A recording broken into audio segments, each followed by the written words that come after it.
Hola, hola, ¿cómo les va? En esta ocasión, pues vamos a platicar acerca de otro grupo de antibióticos.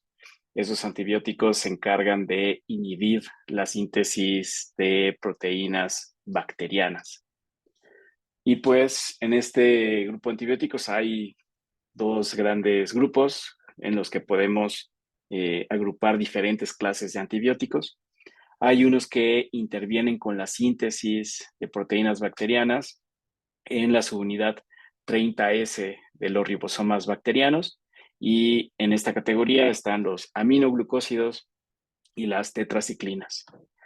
Todos los que están a su derecha, estos, los macrólidos, los fenicoles, las lincosamidas, las oxazolidonas y demás, tienen que ver con la inhibición de síntesis de proteínas bacterianas en la subunidad 50S.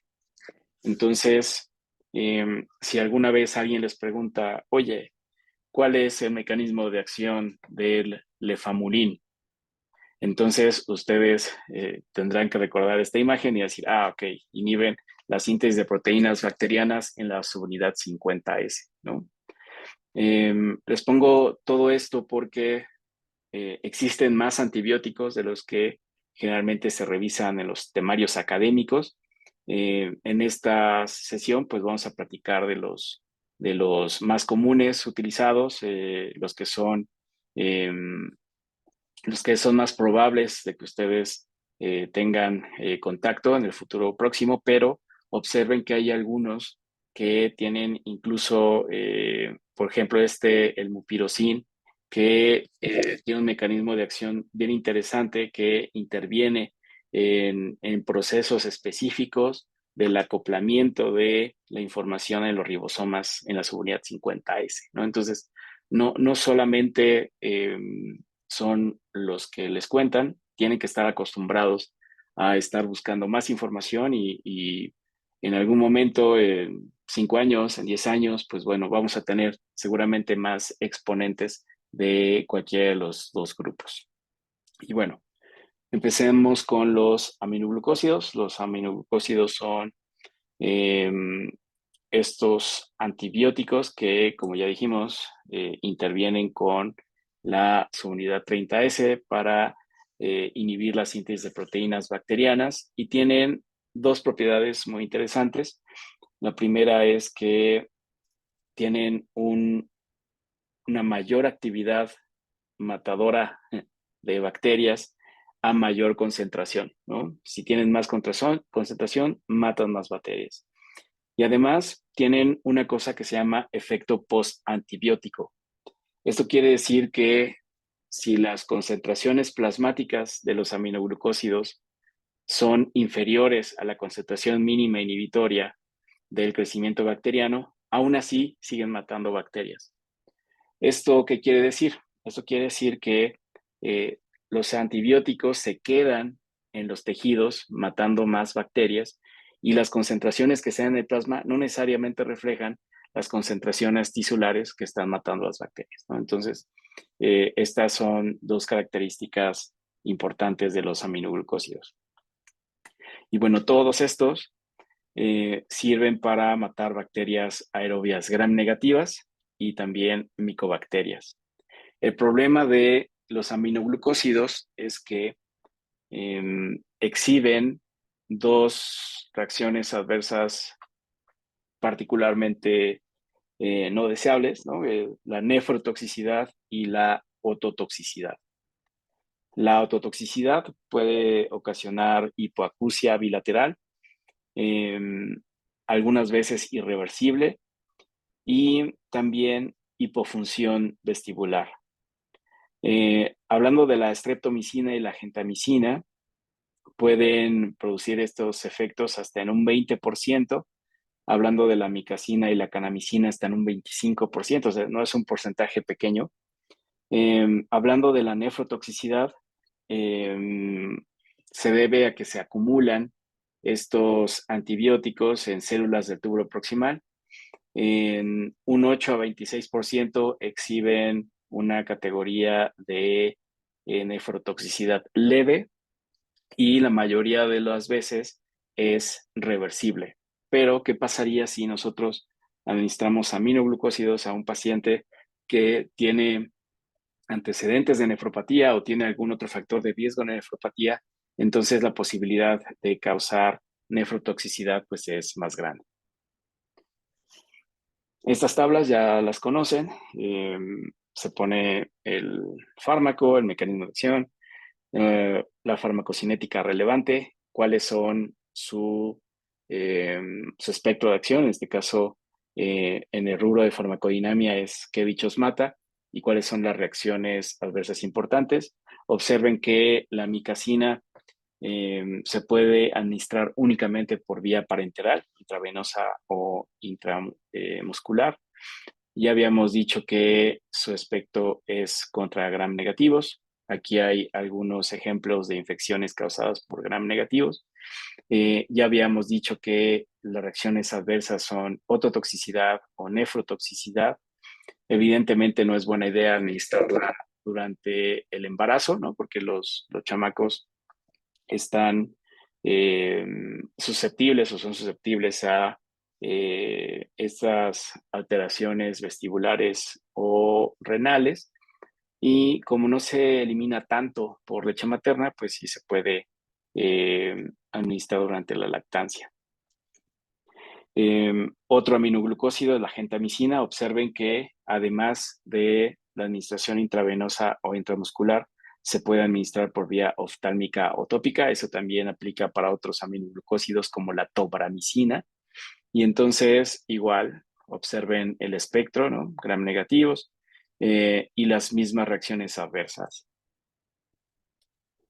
Otro grupo importante de estos inhibidores de la síntesis de proteínas bacterianas que interactúan con la subunidad 30S son las tetraciclinas. Las tetraciclinas se han utilizado durante mucho tiempo. Una de sus principales características farmacocinéticas es que tienen interacciones con sales de calcio, de magnesio, de aluminio y de fierro que modifican su absorción oral. Entonces, hay muchas tetraciclinas que no se absorben bien por vía oral si se administran con leche. Hay muchas tetraciclinas que no se absorben bien si se acompañan con algunos fármacos que son útiles para la acidez gástrica, ¿no? Las sales de aluminio y magnesio, por ejemplo. De las que son importantes que ustedes conozcan, o la importante desde mi punto de vista es la doxiciclina, que sirve para este tipo de bichos, ¿no? Enfermedades de transmisión sexual como Haemophilus Ukraine, Neisseria, gonorrea, clamidia o Treponema pallidum. También sirve para infecciones respiratorias causadas por Streptococcus pneumoniae y Haemophilus influenza, para infecciones de la piel como Staphylococcus aureus e infecciones gastrointestinales causadas por E. coli o Vibrio cólera. Otra cosa importante acerca de las tetraciclinas es que se pueden acumular en los huesos y específicamente en huesos que son muy visibles, lamentablemente, ¿no? Hay gente que si sonríe se ve de un color así como el de mi espalda, ¿no? Así como café. Eh, y es que las tetraciclinas se acumulan ahí, ¿no? Café grisoso. Y pues por esa razón no es buena idea administrárselo tanto a infantes como durante el embarazo. Algunas reacciones adversas de las tetraciclinas se incluyen gastrointestinales o fotosensibilidad y alteraciones del desarrollo óseo, ¿no? Entonces, no es buena idea administrarlo durante el embarazo, no es buena idea administrarlo durante la lactancia. Entonces, están estos que ya dijimos, ¿no? Los que intervienen en la síntesis de proteínas en la subunidad 30S. Ahora vamos a ver algunos de los que están de este lado que intervienen en la subunidad 50S para la síntesis de proteínas bacterianas. Entonces, en este grupo están los macrólidos. Los macrólidos son igualmente muy utilizados. Ustedes seguramente ubicarán alguno de estos, eritromicina o acitromicina o claritromicina.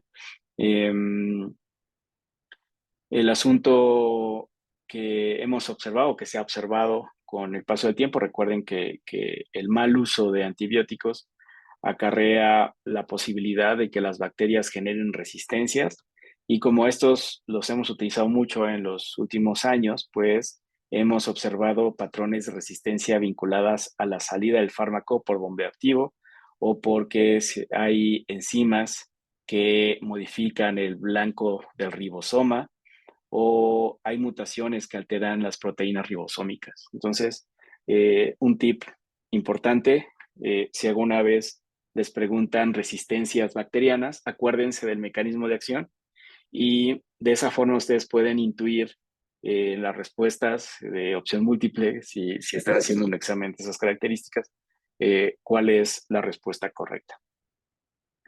La eritromicina, pues, fue la pionera de este grupo. Su espectro de acción se parece mucho al de la penicilina. Por esa razón, seguramente si alguno de sus pacientes o ustedes mismos o conocen a alguien, ¿no? que sea alérgico a la penicilina, seguramente cuando tuvo alguna infección de vías aéreas o de algún bicho susceptible al espectro de acción vinculado a la penicilina y no lo podían utilizar porque eran alérgicos, entonces utilizaron eritromicina. Su mecanismo de acción, pues ya no, ya se lo saben. Se absorbe de una forma incompleta.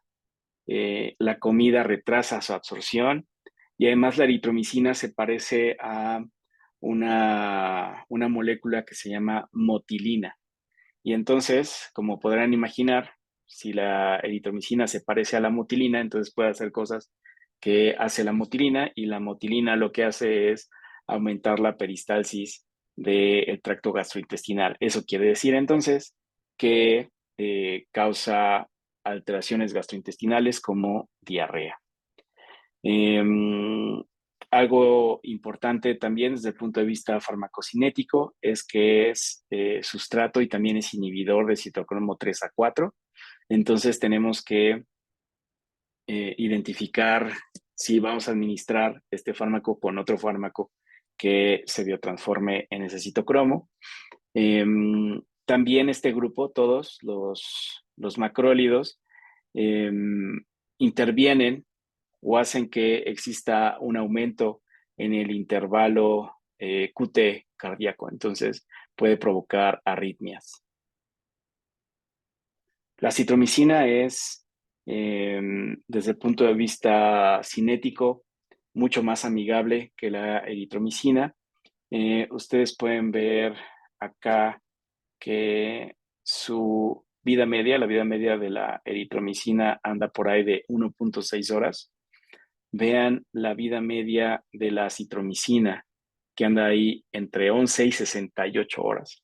Si alguno de ustedes ha prescrito o le han prescrito o conoce a alguien que le han prescrito acitromicina, seguramente habrán observado que la administración es una vez al día durante 3 días y se acabó.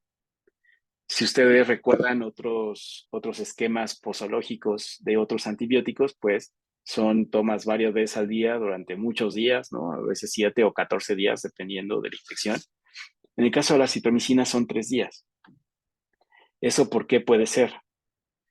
La citromicina, pues, se acumula en varios tejidos, en tejidos que van a conservar las concentraciones de citromicina y de ahí se va a ir liberando al cuerpo, ¿no?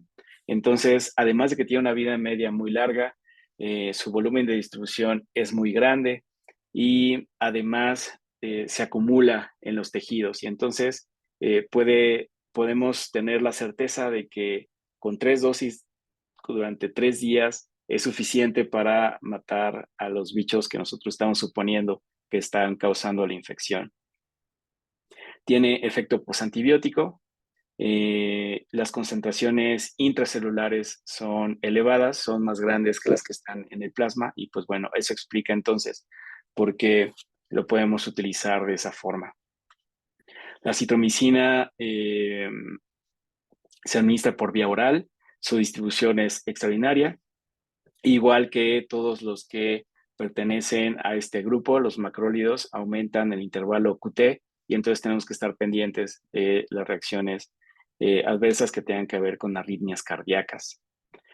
Observen algunos de sus objetivos terapéuticos, ¿no? Streptococcus pyogenes, Streptococcus pneumoniae, Staphylococcus aureus, gram negativos, hemófilos influenza, Moraxella catarrhalis, Neisseria gonorrea. Si se fijan, todos estos bichos, muchos de estos tienen que ver con infecciones respiratorias altas, ¿no? Por eso lo podemos utilizar para otitis, faringitis, neumonía y demás. La claritromicina también es otro macrólido. Eh, Aquí hay que observar también que el sustrato inhibidor citocromo 3A4 inhibe uno de estos transportadores de extrusión que se llama P-glicoproteína. Entonces tenemos que tener pues esta atención pensando en fármacos que utilizan esa vía de eliminación. Además, la claritromicina tiene cinética de orden cero. Ustedes recordarán que la cinética de orden cero significa que se acumula y entonces tenemos que tener cuidado con las concentraciones que administramos durante el tiempo. Aquí algunos de los bichos que mata, como todos los miembros de este grupo, aumenta el intervalo QT y también puede causar hepatopatía. La clindamicina pertenece a otro grupo, ¿no? de antibióticos, pertenece a las lincosamidas y la clindamicina también, como todos los que estamos hablando en este bloque, inhibe la síntesis de proteínas bacterianas a través de su interacción con la subunidad 50S. Observen que la clindamicina se puede administrar por vía intravenosa, intramuscular, oral, tópica o vaginal. Eh, Tiene metabolismo citocromo 3A. Se elimina únicamente el 10% por vía renal y entonces tenemos que tener esto en cuenta para los pacientes que tengan eh, alguna disfunción en esto, ¿no? Aquí están los bichos a los que mata. Observen que aquí hay algunos que sobresalen, ¿no? Que no habíamos visto cuando revisamos otros antibióticos, como el Clostridium perfringens o los Peptostreptococos o el Fusobacterium. Y bueno, eh, utilizamos las lincosamidas para infecciones severas, para sepsis, y pues recordar esta serie de elecciones antibióticas, ¿no? Evidentemente, tratemos de utilizar primero los que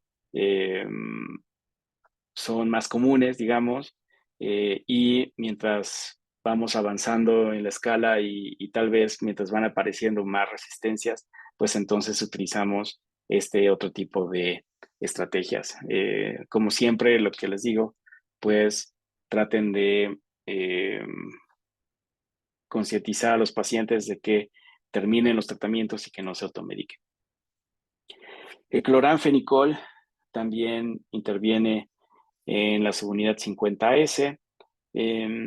Hace mucho tiempo era muy utilizado, ahora lo reservamos para estos casos que son resistentes a muchas cosas, si es que ya no son resistentes a cloranfenicol. Tiene muchas vías de administración, intravenosa, oral o tópica.